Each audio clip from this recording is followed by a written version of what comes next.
বগোটা, city of the lost হচ্ছে একটি আসন্ন কোরিয়ান থ্রিলার মুভি, যেখানে প্রধান চরিত্রে আছেন পার্ক বো গম এবং সং কাং হো।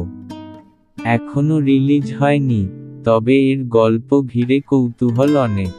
এই মুভির গল্প 1990 সালের দিকে ঘটা এক কোরিয়ান যুবকের জীবন নিয়ে, যে তার পরিবার সহ কলম্বিয়ার রাজধানী বোগোতায় চলে আসে।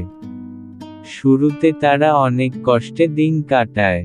পরে ছেলেটি ধীরে ধীরে অপরাধ জগতের সঙ্গে জড়িয়ে পড়ে এবং একসময় বোগোতার কালোবাজারের এক প্রভাবশালী নেতা হয়ে ওঠে।